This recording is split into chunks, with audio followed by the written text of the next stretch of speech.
Matapos ang serye ng mga kasong plunder at paglabag sa anti-gift law, panibagong drama ang sumalubong kay DDS Senador Rodante Marcoleta sa Sandigan Bayan nitong Lunes. Dumating si Marcoleta kasama ang negosyanteng si Aristotle Viray sa Sandigan Bayan 1st Division para sa arraignment sa isa na namang kasong paglabag sa Presidential Decree No. 46. Ang batas na mahigpit na nagbabawal sa mga opisyal ng gobyerno na tumanggap direkta man o hindi ng regalo, donasyon o anumang pabor na may kaugnayan sa kanilang posisyon. Pero sa halip na magpasok ng plea, tumanggi si Marcoleta na magsabi ng guilty o not guilty. Ayon sa kanyang abogado na si Attorney Moises Tolentino Jr., hindi muna sila naghain ng plea dahil may nakabinbin pa silang petisyon sa Korte Suprema na humihiling na baligtarin ang resolusyon ng Office of the Ombudsman na nagsampa ng plunder at PD 46 cases laban sa senador.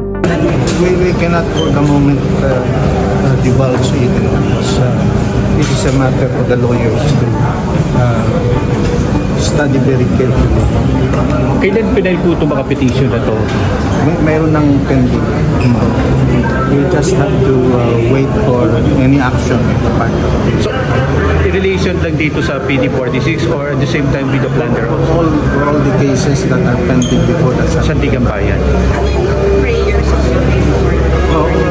basically, we are challenging the resolution of the Sandigan Bayan. Resolution of what? The Ombudsman. Meaning, you want this case dismissed? Well, those are prayers that are usually in the petition. Petition for review. Dismissal, attorney. Sure. Several petitions. No, for now, we have one pending. Pero Anong hindi basis? ba makaka-apekto sa ongoing trial itong mga petition ninyo? Precisely why why the accusers refuse to enter a plea. Pero on other cases, they enter the plea, attorney. I entered my appearance only today, so I can tell. So, kayo na yung bagong abogado ni attorney, ni Co-counsel. Dahil dito, ang Sandigan Bayan na mismo ang nagpasok ng not guilty plea para kay Marcoleta alinsunod sa Rules of Criminal Procedure kapag tumatanggi ang isang akusado na magbigay ng plea. Ang hakbang na ito ay hindi nangangahulugang pabor ang korte sa akusado. Ito ay standard procedure upang hindi maantala ang paglilitis. So nakakalungkot talaga. Nalulungkot ako sapagkat hindi lang ako nakakulong. Ang nakakulong dito ang taong bayan.